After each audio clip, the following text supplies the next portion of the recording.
Hello and good morning. It's morning here in Norway at least. Today I am going to continue reading from chapter 5. And last time we spent almost 1.5 hours reading through chapter 5.1 with my own comments. And today we're going to start with chapter 5.2. The last chapter, 5.1, was generally a bit about what sort of historic or perhaps more accurately prehistoric foundations there might have been regarding the notion that we find in Old Norse myths and in many other countries' folklore and legends. That is the legend of a golden age and also a legend about how it ended. So today we are going to go more into the actual mythology. So I'm gonna start reading from chapter 5.2, the Piece of Wisdom and the Song of the Millstone. The Song of the Millstone, that is my translation of the Edda poem Grottasanger. And I will begin by quoting from the Grottasanger, stanza 18, the Poetic Edda. Vaki du frodig, vaki du frodig, ef du lyda vill, songum okrum och sögum fornum. Wake, you wisdom, wake up, wisdom, if you wish to hear our songs and our ancient tales. And I read from the prose introduction to the Grottasanger. Skjolder, that is shield, had a son called Fridleifr, peace heritage, and he ruled the kingdom after him. Now, shoulder, that was one of Odin's sons. He married the goddess Gefjon, who made Denmark and became thus the first king of Denmark. And his son was Fridleifr, which means peace heritage. And now peace heritage is ruling the kingdom. But he also has a son. The son of peace heritage was called Frode, wisdom. He took the kingdom after his father at a time when Augustus held the peace over all the world, the age when Christ was born. But since wisdom was the mightiest of all kings in the northern lands, the peace was called after him as far as the Danish language reached. That would be the Old Norse language. And people called it the peace of wisdom, the Frodafrider. In that era, no man hurt another, even if he were to stumble upon, lose or bound, the one who had killed his father or brother. And there was no thief or burglar in those days, so that a gold ring lay a long time on the Jarlanger heath. Now, this is actually Snorri's account of the Peace of Wisdom, the Golden Age in Norse mythology. Snorri lets the Golden Age be a peaceful era in the north, corresponding with the Pax Romana of the Emperor Augustus and the era around the birth of Christ. Snorri gives to King Wisdom a designated geographical rule, namely Gotland and Denmark. I do not know how the society worked in Scandinavia in those times, although we do know that it was relatively peaceful compared to the times that were to follow. We should not lose ourselves further into historical speculation, however, since that will easily blind us to the messages conveyed by the poets. The inner message of the myth is much more important than its historical truth value. a message of wisdom and peace, and a description of the forces that may destroy such a state of being, whether it is on a personal or a societal level. The real underlying message is to be understood by taking seriously the meaning of the names. King Wisdom represents wisdom, ruling an individual, and the dominance of wisdom in the world.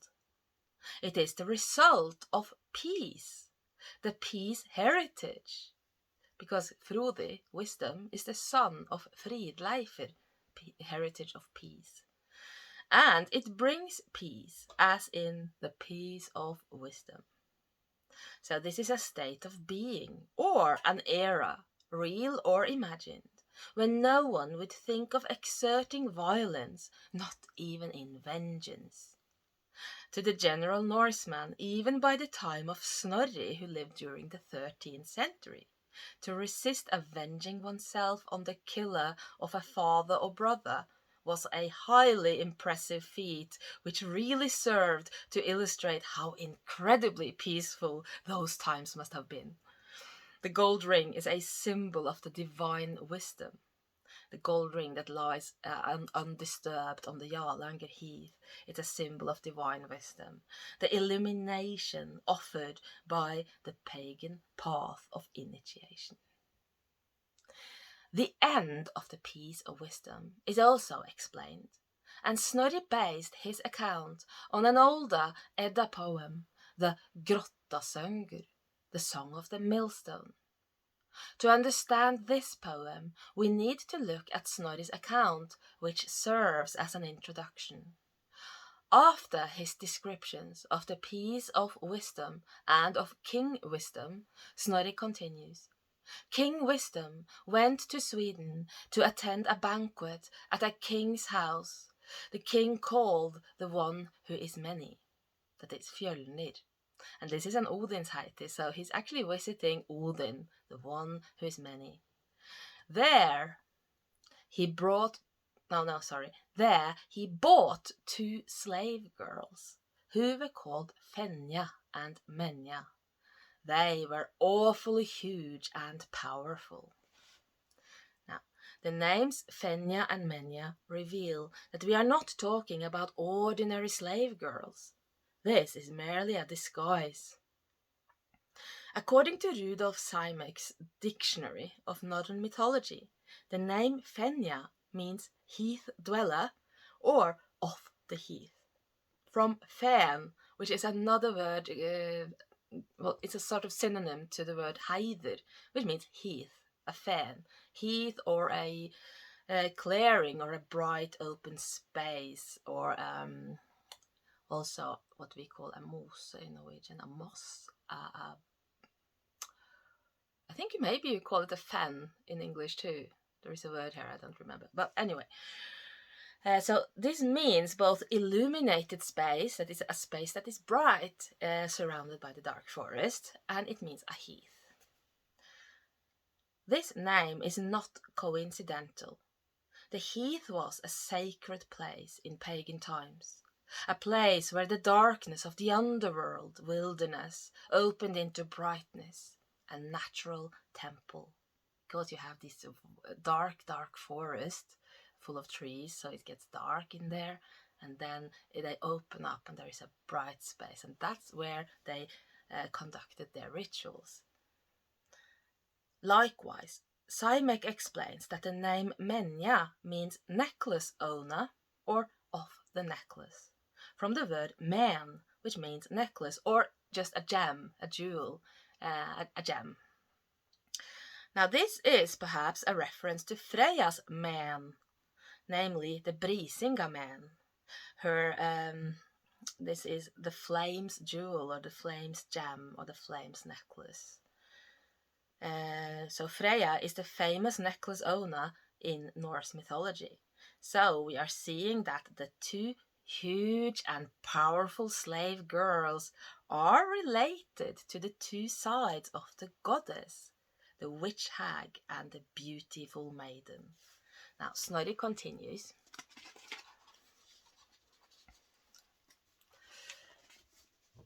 at the time, there were 2 millstones that were so huge that no one was strong enough to draw them. And this mill had the property that the one who could pull her, the mill is called a her, could get ground that which was spoken. So when you put something in this mill, you can speak, and then what you speak makes it happen. So this mill was called Grotti, and the one who gave it to wisdom, to Frodi, was called Hengekjøpter, open hanging mouth. King Wisdom led the 2 slave girls to the mill and ordered them to grind gold. This they did. At first they ground gold, peace, and happiness for Wisdom. But he did not let the girls rest or have their sleep longer than the cuckoo was silent or the time one needs to utter a verse. It is said that they sang then the song known as the Grottasanger, which goes like this.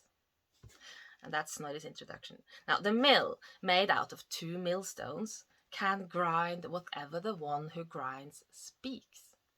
In the mill, it is the millstone of destiny, where fate is ground out.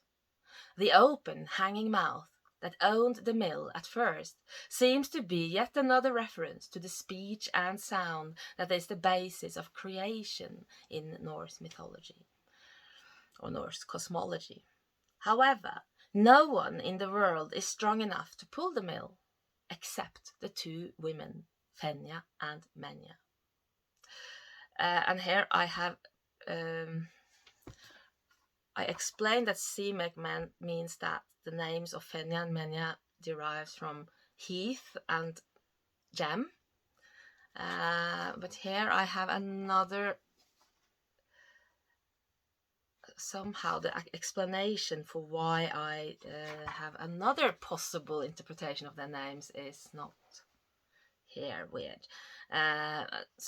But Fenja could mean also the achiever, the one who achieves something, and Menja could refer to memory, someone who remembers things. So that is another possible interpretation. The concept of the very powerful giantesses is a repeated theme in Norse mythology. In Snorri's story about Baldur's funeral, none of the Aesir, not even the mighty Thor, is able to push the great ringhorn ship into the ocean. They need the help of the old giantess Hyrrokin, the fire spinner, who pushes the ship towards his death journey without any effort. In another story, when Thor visits Utgardsloki, the mighty Thor is beaten in a wrestling match against an old giantess called Eldi, old age. In the poem, the Achiever and the Rememberer, or the Heath Dweller and the Necklace Owner, reveal their true and immensely powerful nature as shapers and movers of the earth itself. And this is something that we described back in chapter 2.7. So,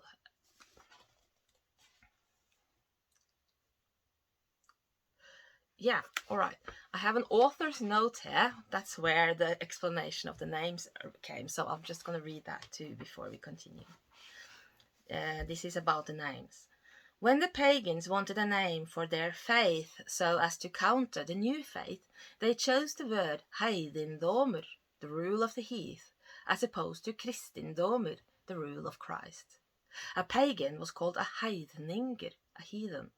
The name Heiður was used by Freya when she traveled the world as a witch, and is part of the name Heidrun, the she-goat who produces the sacred mead of the afterlife. However, there are 2 other possible translations of the names Fenja and Menja. Fenja could be translated as the achiever, whereas Menja could be translated as the rememberer. As such, the 2 slave girls could in fact represent the goddesses of fate, the Norns, Urdur and Verdandi. Urdur would then be the rememberer, and Verdandi, becoming, would be the achiever.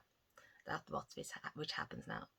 Urdur, that is origin, represents the past and corresponds with Menja, the rememberer, whereas Verdandi, becoming, represents the present and corresponds with Fenja, the achiever. In the creation poem Völusbo, these two carve the runes of fate into the roots of the world tree. In the poem Grottasönger, the rememberer and the achiever draw together the millstone of destiny. Their roles as Norns' fate is reinforced throughout the story, since their main purpose is to shape fate, whether it is as the constructors of the earth landscapes, as the grinders of destiny in general, or as the Valkyrie who choose the dead.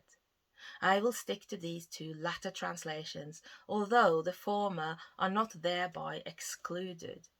It is my conviction that the Norse... Okay.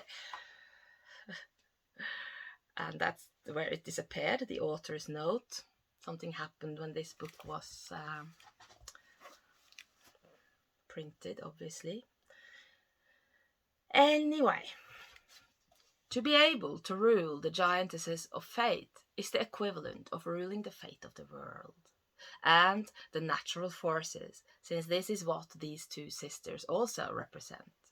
The concept is very similar to the Indian tantric concept of Shakti, the cosmic, dynamic, creative power that is the goddess, which must be channeled through the containing and the preserving, holding power of the male principle, the god, lest it becomes destructive. However, the god must love and cherish the goddess in order to contain her. The enlightened state is achieved when the two powers melt together in a loving, equal union. In Norse law, the ruling likewise goes both ways. The sisters have to be benevolent in mind towards their ruler. He must please them and love them, respect and cherish them, lest they become destructive. Only through loving them can he contain and rule their creative power, and this is where the sleeping wisdom fails. As we learn, King Wisdom enslaves the goddesses of fate so that they will create destiny according to his liking. He wants peace, prosperity, and happiness, and so the ladies grind. The slavery in question is interesting, and it would not be so far-fetched to wonder if we are seeing yet another myth of how male-dominating ruling elites enslaved and suppressed ancient, goddess-oriented, and more matriarchal and egalitarian cultures. But if we are to choose this interpretation, we might be missing out on some important points. We have to assume that the king in question is an incarnation of wisdom, and that the kingship indicates that wisdom dominates this society, which allegedly produced peace, happiness, and prosperity. This does not fit well into the image painted above. As such, it is not really a story of how an aggressive and warlike royal class began to subjugate women and workers. At least it is not the only layer of the myth. Myths can have several layers, We have to look beyond the possible historical background and into the message about wisdom that the poet was trying to convey. Slavery is, as almost anything else in these poems, a metaphor, meaning only that wisdom has taken control over fate. He has taken control over the world itself. Wisdom rules the world and the fate of the world. In fact, as the poem shows, these ladies embody the natural forces in general, not just fate. They are the forces that shaped the earth and moved it. As such, the slavery is sort of a good thing in this case. It is the enslavement of the natural forces and the world's destiny to the rule of peace, wisdom, and prosperity. Despite their slavery, the women seem very happy and content to grind peace and prosperity for wisdom, creating, in fact, the golden age, the peace of wisdom. However, wisdom begins, as the poem reveals, to fall asleep. while refusing his slave girls their rest. He forgets to care for them. He becomes greedy for their produce, and he abuses his power over them. We must keep in mind that the giantesses represent the natural forces and the fate of the world, which was as real to the Vikings or to the Norsemen as any natural force.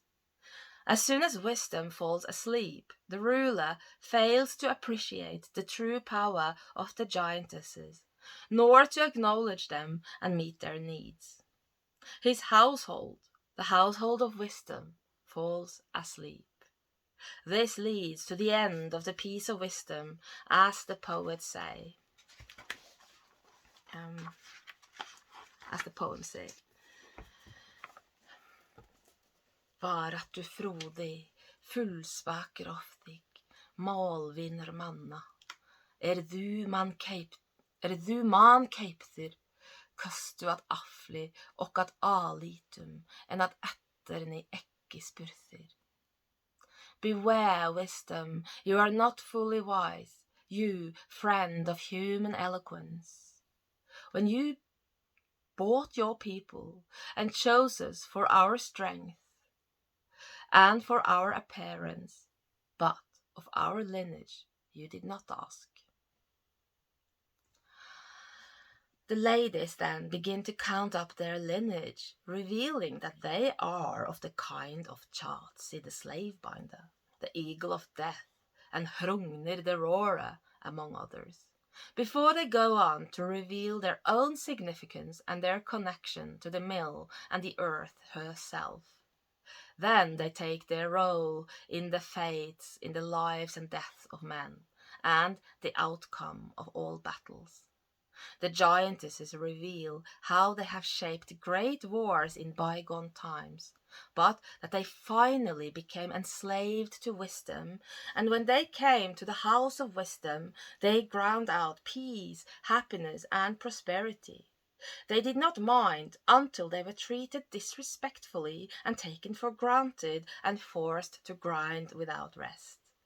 Again, in order to understand this, we must bear in mind their functions as natural powers, the dynamic and creative principle. This is what has been abused.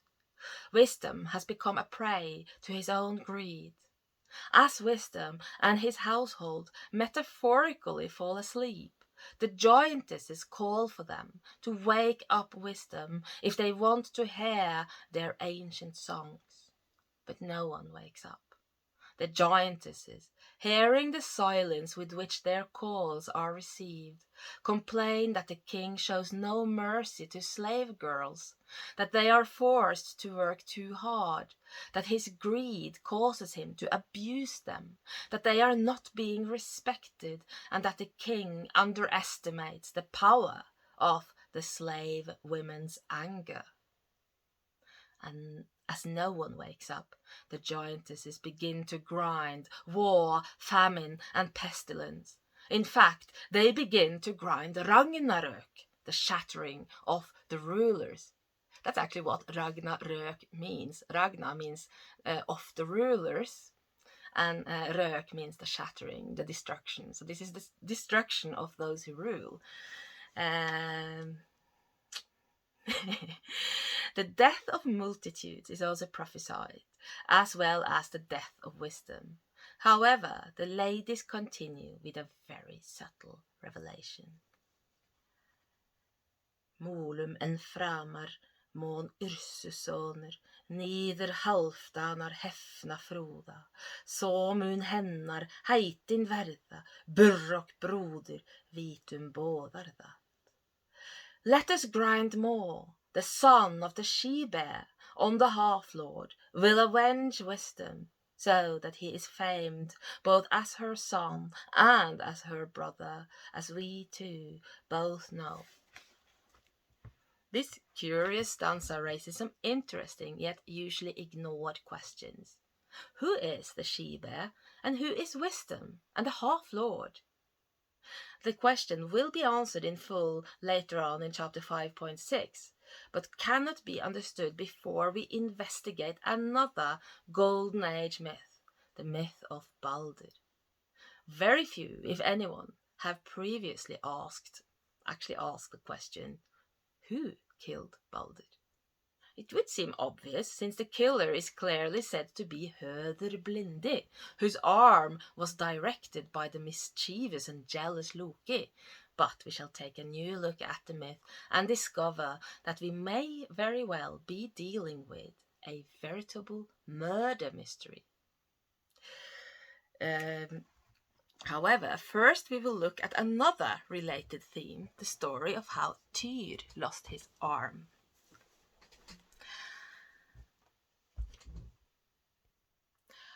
I thought that before I continue reading about how Tyr lost his arm, maybe I should just read to you the Gröttasanger in total, and I'm going to do it in English. So begin with stanza 1. Now there have come to the house of the king 2 prescient women, heath dweller or achiever, and necklace owner or rememberer.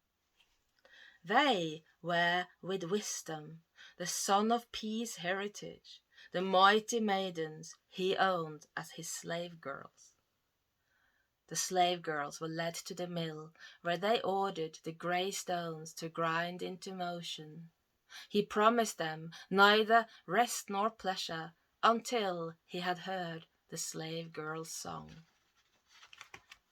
They kept up the sound of the never-silent mill.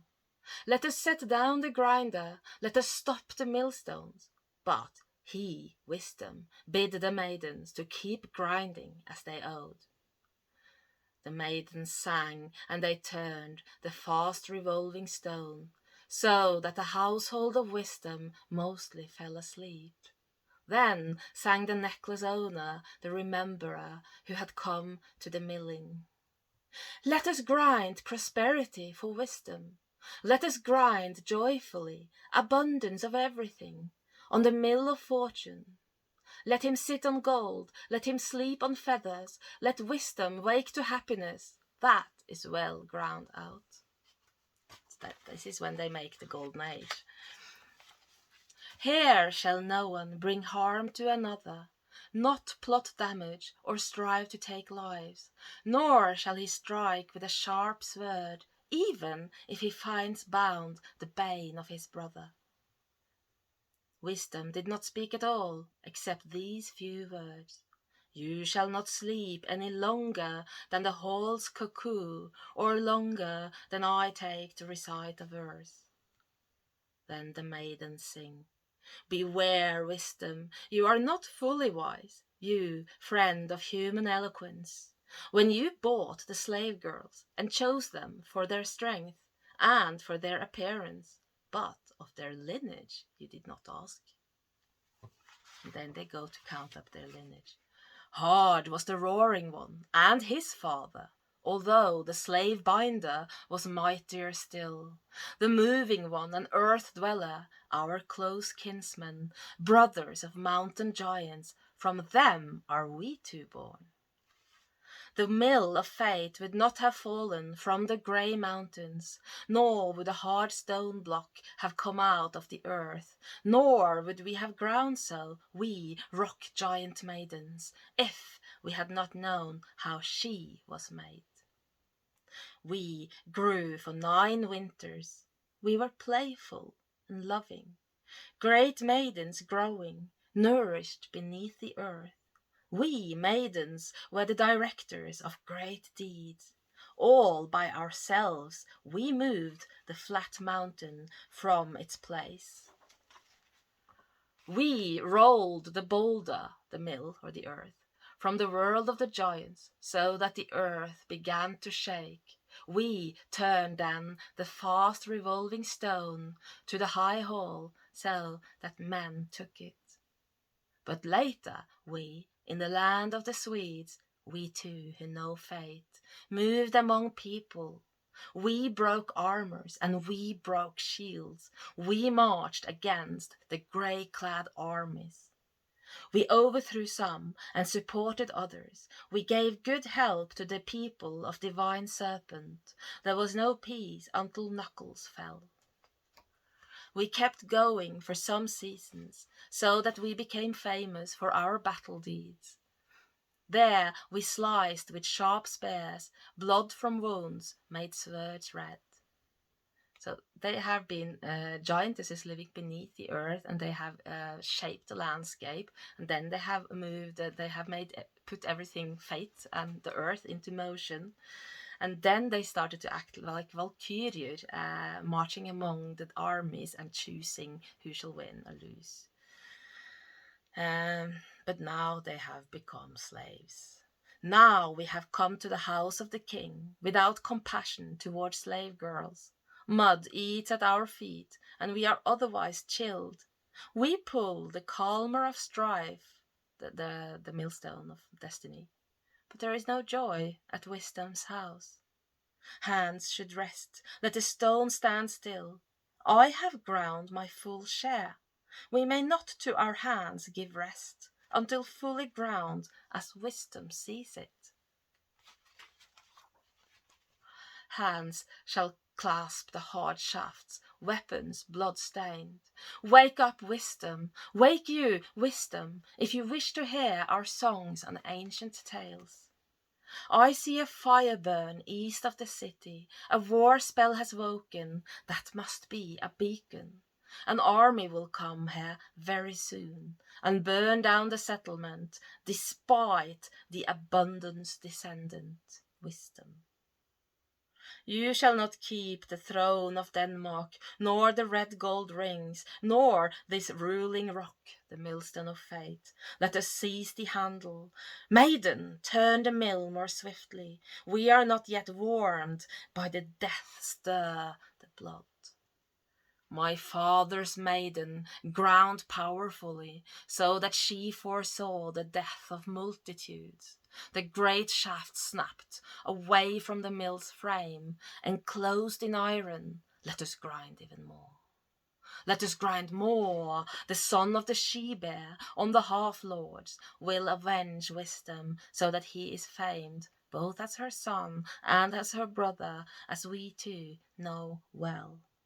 The maidens ground, empowered by rage. The young girls had the giant strength. They shaped wood, shook, the frame collapsed, the heavy grindstone broke in two.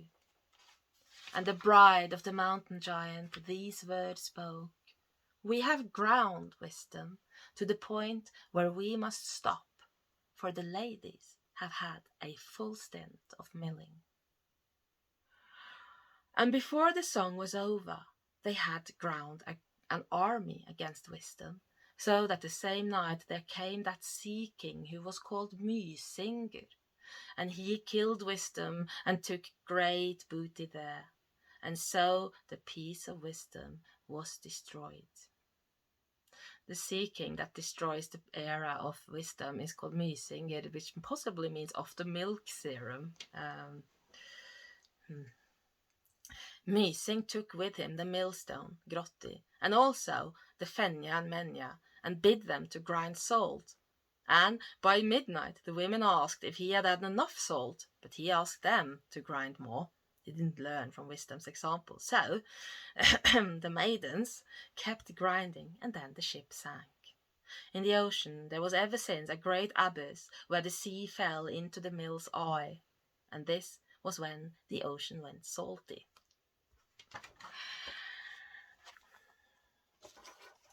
So, now we are going to look at the story of how Tyr lost his arm. When the god of war lost his arm to greed. And here is a quote from Helgakviða hin fyrri, stanza 13. Fara hildingar, gör Stefno till, veirar lagdu at loga fjöllum, sleit froda frider, fjanda amilli, fara vitris grei, valgjörn ei.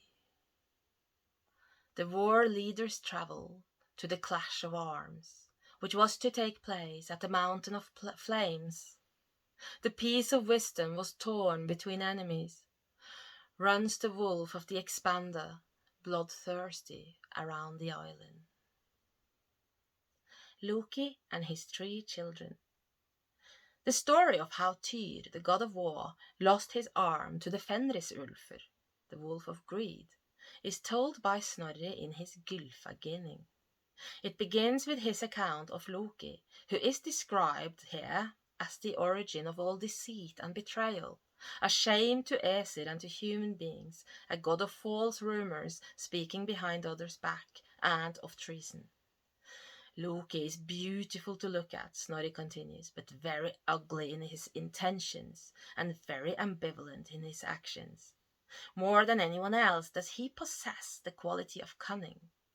It is possible that Snorri's description of Loki is influenced by Christian concepts of Lucifer and the devil. In poetry, Loki is certainly ambivalent and mischievous, but he helps the Aesir as often as he brings them into trouble. The name Loki has a very uncertain meaning. The likeness to the word logi, flame, has led some to believe he was a god of fire. He was probably not, but the likeness is played upon in the Eddas as well as in folklore, and I think that the association to the metaphorical flame of passion is certainly there. In one story, Loki's appetite or hunger is compared to that of Logi of Utgarder. Logi of Utgarder, that means the flame of the world outside.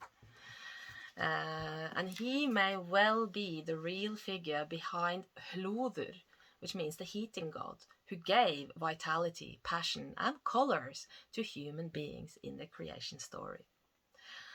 The Norse word that may have given Loki his name, apart from the rhyming logi, is the verb loka, which means to close, or the noun loka, the feminine noun, which could mean closed door, or generally something that closes upon or hides away something else.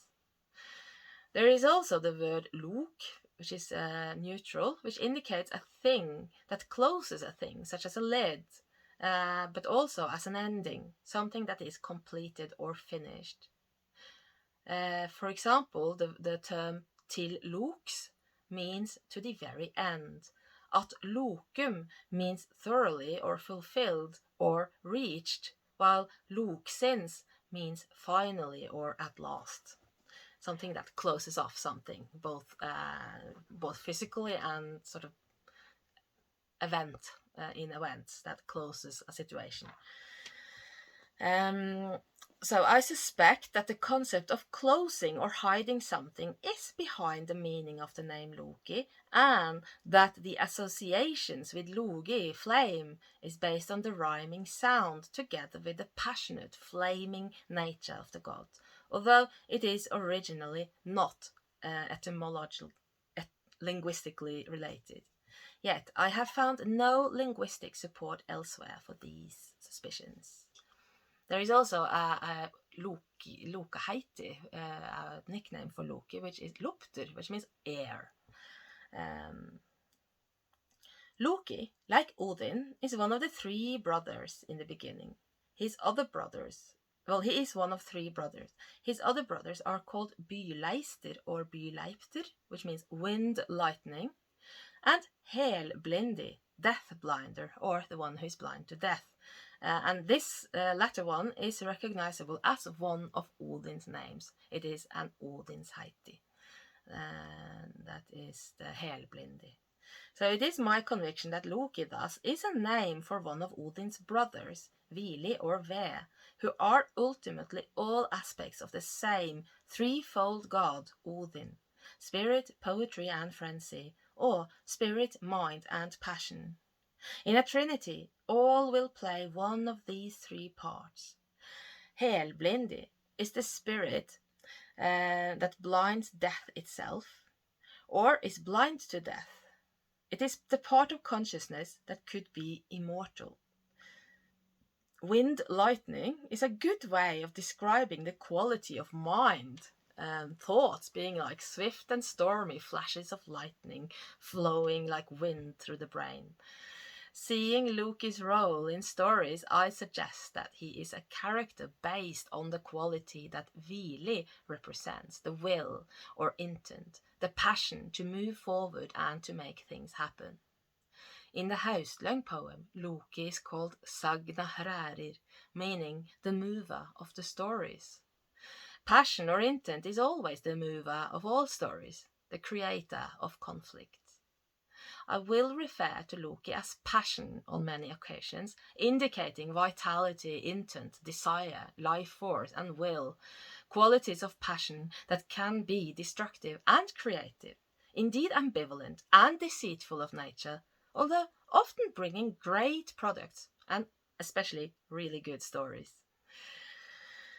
To the three original qualities of spirit, mind, or passion, there are always three negative counterparts, just as the bright golden maiden of glorious fate is always seen in contrast with the terrifying hag of oblivion and sleep. Loki has three sons, two by a giantess called Angerboda, which means she who bids aggression. In Norse mythology, children mean results, the results of a quality or of the union between two qualities. Sons usually mean seen and known results, while daughters mean unseen and hidden results. The seen and known results of the qualities of passion coupled with aggression is the quality of greed, as well as the quality of a closed mind, a mind that closes itself around the known, keeping all that is unknown outside of its perception.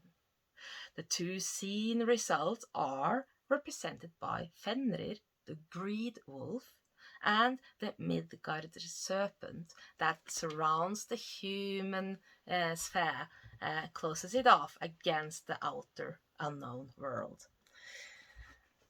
Fenrir, greed, is also known as Fenris Ulfur, the wolf of greed.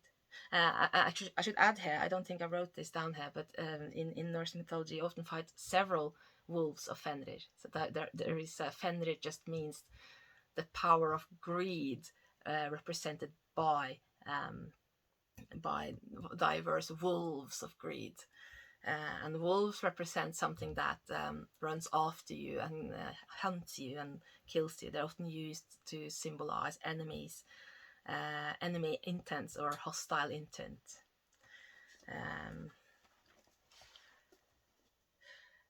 At least if the wolf is actually hunting someone. The name indicates his function.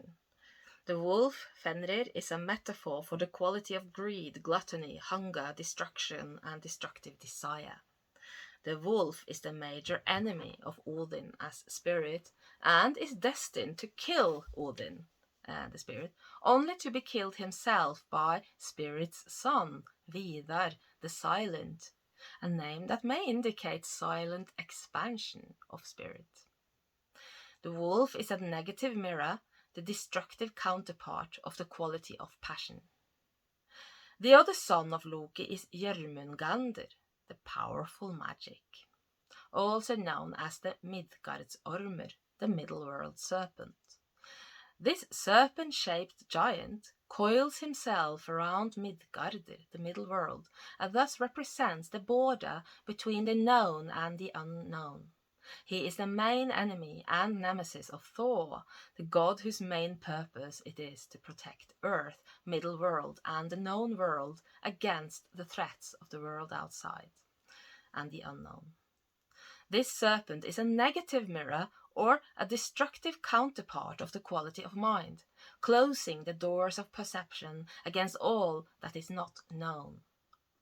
A third son of Loki is Sleipnir, the glider, an 8-legged steed who has the ability to move swiftly between all the dimensions of the cosmos. This steed is given to Odin as a means of moving between worlds and into the unknown, and is used by heroes who seek the precious mead in Hel. For example, Sleipnir was borrowed by Hermodr when he went to seek Balder. This steed is, unlike the other two sons, not born through the union of Loki with she who bids aggression. It is born by Loki himself, whilst in the shape of a mare. In that female shape, Loki coupled with the stallion Svadilfari, the hard traveller, a stallion that was used to build a wall of protection around the world of the Aesir against the giants.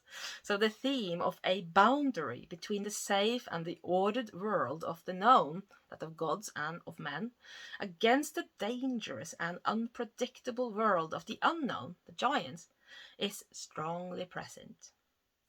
Is strongly present in association with Loki, whose name, as we have already seen, could also possibly mean the closer of the doors between the worlds.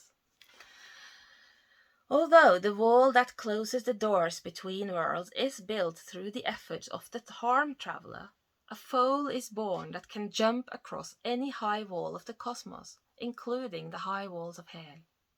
When Sleipnir is ridden by Odin, or those who walk in his footsteps on the path of initiation, it is ultimately the power to move between worlds that are employed by spirit. It is a counterpart to spirit, born of a very weird union between two destructive, creative, ambivalent powers. Loki as a female means passion in an unknown, hidden form, coupling with harm traveller, a negative but useful force that builds a wall around the known world against the unknown. There is also a daughter who may replace Sleipnir within the Trinity, a daughter of she who bids aggression, Hel, the goddess of the dead. The third child of passion coupled with aggression. That she is a daughter means that she, death, is the hidden and unknown result of this union between Loki and Angerboda. Hel, as death, rules the 9 mortal worlds and, according to Snorri, in particular represents the death of those who die from old age and disease. However, many of the myths and stories show that this is only partially true. Balder, for example, a god, died from a wound, but he became Hel's property at once. When Hermod travels to Hel, he learns of a whole armies of men who died in battle, traveling the Hel path. Sigurd, who avenged himself on his own murderer and thus died in battle, was sent straight to Hel and only saved from the dark realm through the effort of his Valkyria lover. So it would seem that Hel is ultimately just death, although she has many aspects and names. As Hel, she is the death of old age and disease, but she has sisters who represent different kinds of death. They are ultimately all the same, death in all its forms. Like Sleipnir and his parents, Hel has 2 faces. She is half rotten and dark like a corpse, half rosy-cheeked and fresh like a young maiden. The metaphor for life and death is obvious in this image. Death is both these things at once, destruction and decay, but also the origin of new life and resurrection. In the Viking Age, Hel has become the daughter of Loki, although if she originated as anyone's daughter, it would probably rather be as the daughter of Utgard's Loki, that is, Loki of the world outside, sort of maybe an aspect of Loki in a different world where Loki is actually the king, the ruler of that world. This tremendous giant, Utgard's Loki, is the cause of illusions that may blind both gods and men, and the brother of the giantess called Eldi, which means old age. So, like the little Loki, the great Loki is associated with the middle world serpent, and with greed in the form of Logi, who can eat even more than Loki, living within his realm of illusions. As a power, Hel is probably older and more independent than all that. Her realm, Niflhel, was there before the universe came into being. When the poets assign Hel the status of Loki's daughter, it is a way of saying that death is the hidden result of passion. As a female, Hel, or death, is the secret, unseen result of the union between passion and aggression, Loki and Angerboda. She is also the female counterpart to Sleipnir. Death is the unknown and hidden side of that which Sleipnir represents, the power to move between worlds. It is no coincidence that Snorri chose the name Helblindi to cover for Odin as spirit in this presentation. He could have chosen several other Odin names, but he chose Helblindi for a purpose, to indicate that Hel corresponds with the name Helblindi, another way of showing the ambivalence of death and spirit. The spirit of life is the counterpart of death.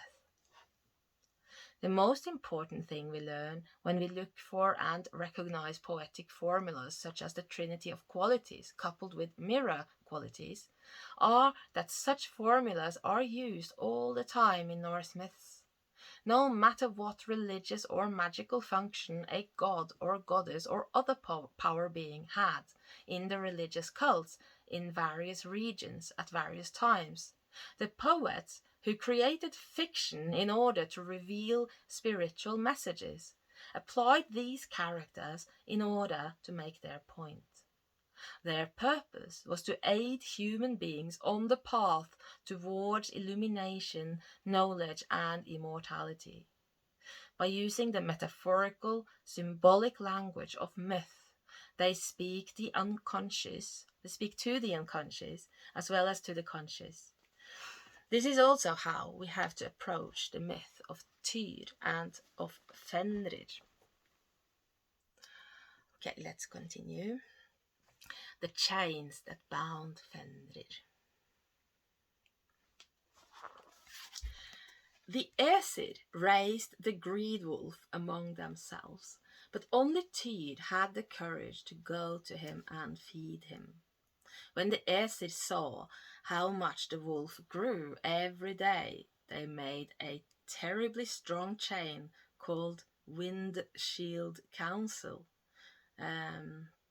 Windshield Council, that is lathing, or lathing. And went to the wolf and asked him to try his strength on the chain. The wolf declared that he would easily manage this and let the Aesir do as they pleased. And even in the first struggle he broke the chain, and thus he was free from the Windshield Council. Then the Aesir made another chain. This too was very strong, and this one was called Fetter. Now, Fetter chain, that is a very well-known poetical metaphor for God, divine power. So this was actually called the divine power, Fetter. And the wolf tore off the chain so that the bits flew widely apart. Thus he freed himself from divine power. So he freed himself from Windshield Council, and then he freed himself from divine power. Now the Aesir feared that they would never be able to bind the wolf of greed.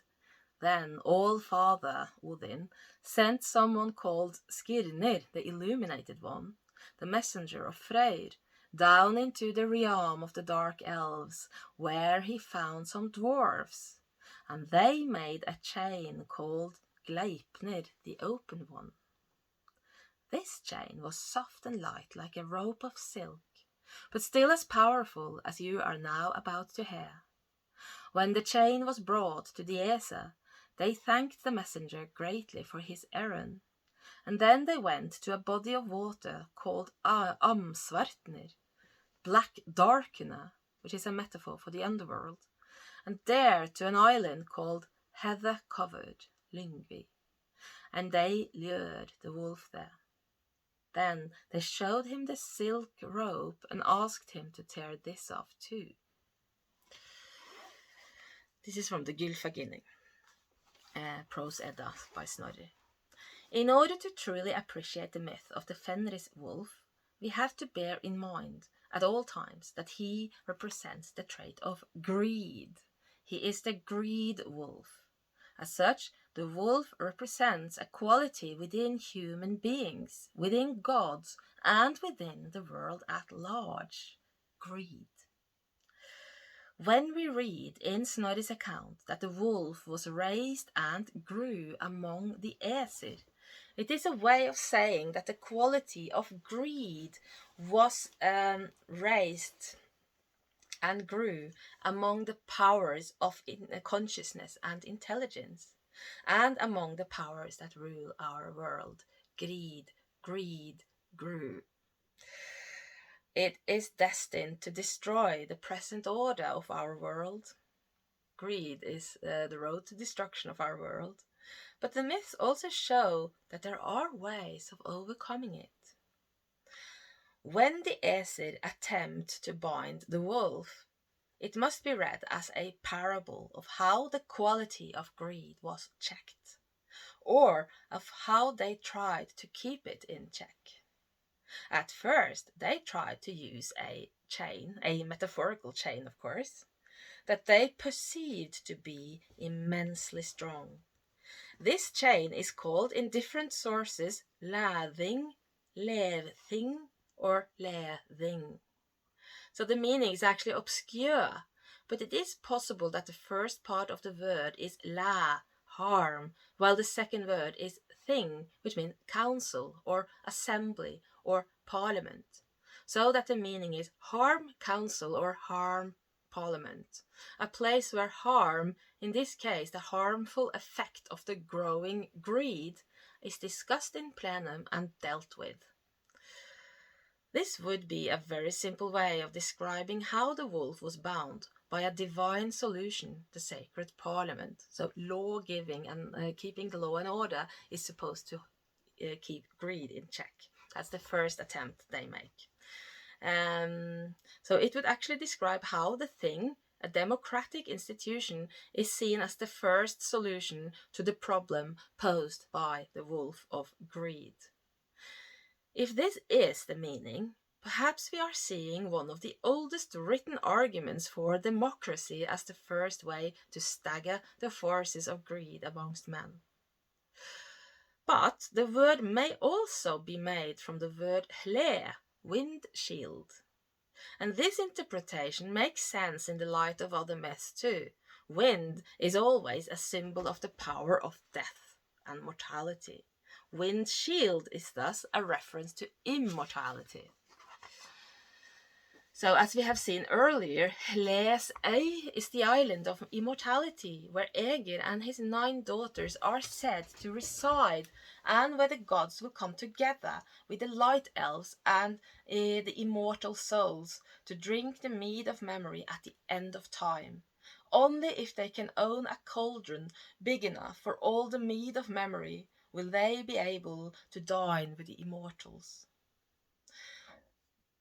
The wind shield is also referred to in the grove of Barri, where Freyr, after the 9 nights of initiation, will be able to enter his union with the illuminating maiden in the breezeless grove, a place of immortality.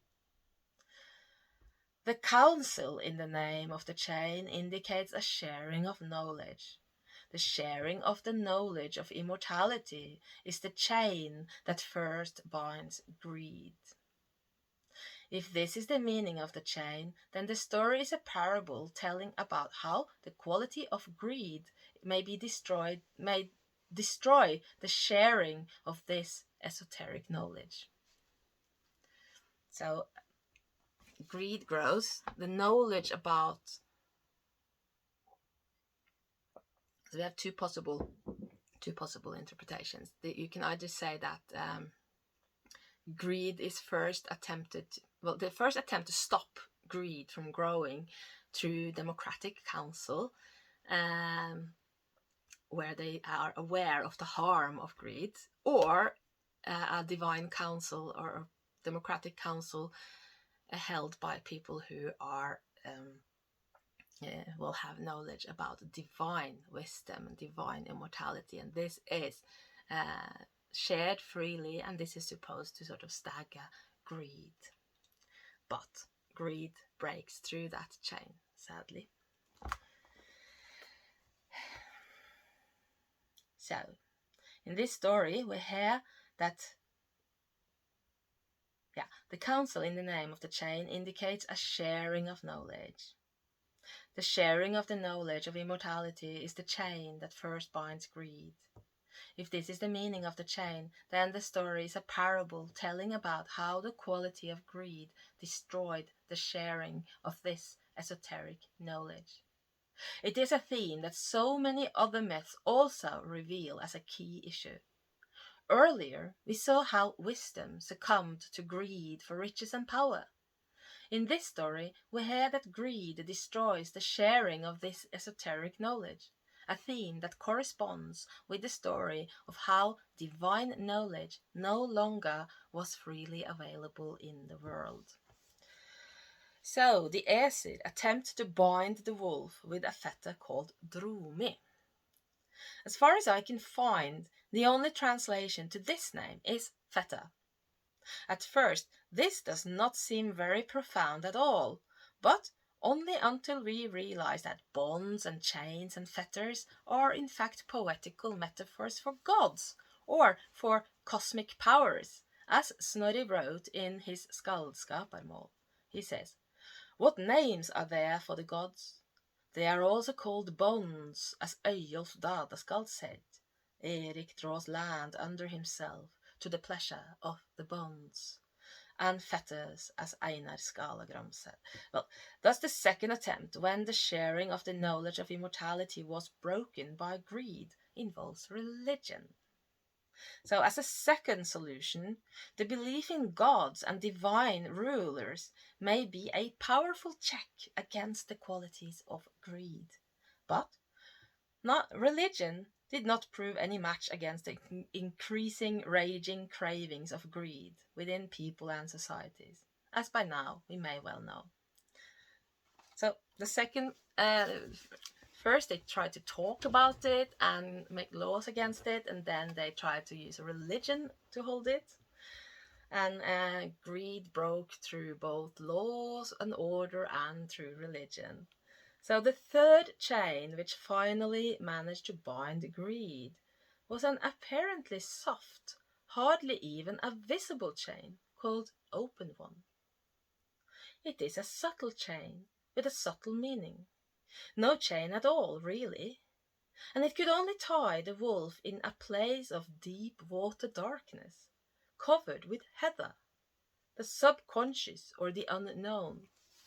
So the greed wolf is finally checked by oblivion and ignorance, lest greed finds a way of destroying the gods forever. The knowledge of immortality that greed would destroy is forever hidden in the underworld for its protection. It can only be sought by those who have the courage to overcome greed and similar qualities. For example, when young Helgi Hjörvardsson in the heroic Edda poems goes into the Hatafjörður, the fjord of hatred, fighting the giants called Hati, hatred, Hrodmar, furious water, that is aggression and anger, and is called upon to win the battle of the Frekastein, the rock of greed. All this is a reference to the need to overcome the qualities of hatred, greed, and fury within himself. In his first life and initiation, Helgi wins over hatred and aggression, but fails in the battle of greed. He must repeat this battle in his next life as Helgi Hunningsbani, and only then can he reach Valhöll, the land of immortality. The same theme is present in numerous initiation stories. In the myth of Sigurður, fear and greed must be overcome before the hero can find and wake up his sleeping Valkyria and receive the knowledge that will lead to immortality. In his story, fear takes shape. It takes shape of the serpent Fafnir, the Embracer, a version of the middle-world serpent who coils himself around the red gold of divine wisdom, snorting poison against intruders and wearing the Egishjálmur, the helmet of fear. Only when Sigurd kills the serpent may he know his own fears, symbolized by putting on the helmet of Terra while carrying all the divine red gold of wisdom. And then he can destroy greed in the shape of Regin, the ruler, brother to the serpent of fear. Regin symbolizes greed with its raging lust for vengeance and its craving, which leads to its use of cunning in order to manipulate others for his own purposes. As soon as Sigurd has killed the serpent that forms the border between his world and the divine knowledge, he understands the quality of greed and kills it, slaying Regin, the ruler, the greed ruler, in the process. Tyr and the Fenris wolf. The wolf said, "If you bind me and I cannot get loose, you have tricked me. I do not want to try on this chain, but no one shall accuse me of cowardice, so let one of you place his hand in my mouth as a security measure to prove that this is not deceit." The Aesir looked at one another. They were indeed planning to deceive the wolf, so no one wanted to dare his hand. But finally, Tyr, the god of war, offered up his right hand and placed it in the mouth of the wolf. But as the wolf began to struggle with this chain, this is the chain called the open one. Just a moment. The chain hardened, and the harder he struggled, the tighter the chain became. Then all the Aesir laughed, all except Tyr. He lost his right hand. The god Tyr is a Norse version of a very old Germanic god of war and warriors, Tivas, also known as Tiu. His origins are ancient, like Thor's, perhaps dating back 5,000 years, and he does have an Indo-European counterpart, or more, such as the god Diaus, Zeus, and Jupiter. Etymologically, his name is associated with words for god. Old Indian Deva, Old Irish Dia, Latin Dei, and Old Norse Tivar, which is plural of Tyr, that means just gods. So his function as a god of war and counsel overlaps with the younger god Odin, and there are several overlapping themes in their mythology. For example, like Odin, Tyr will fight a wolf at Ragnarok, although this time the wolf is called Garmur. Garmur, like Fenrir, is also bound, and through their descriptions the two are obviously the same, and both names mean something about greed. So Tyr's functions and importance seem to have given way to Odin over time, and the two sort of melt together conceptually. In the Edda, Tyr is almost not mentioned except as a power to call upon for victory in all kinds of matters, and as a power that accompanied Thor on his initiation journey as a young boy to the giant Hymir. As I mentioned above, the Norse poets used the mythical characters in order to create meaningful fiction. Thus, we should look at what Tyr might represent in the myths where he binds the greed wolf. As a god of war and of warriors, Tyr might represent two things. He might literally represent war and warriors, or he might represent a more subtle warrior spirit, the will to fight, to stand up for himself or for others. The readiness to sacrifice life and limb in order to protect the community.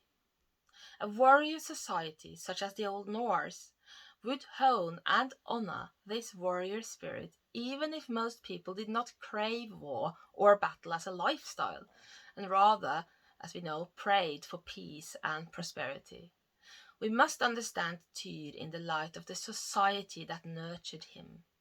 First and foremost, he represents the sacrifice of the warrior, who readily protects his kin and sacrifices his own limbs when necessary.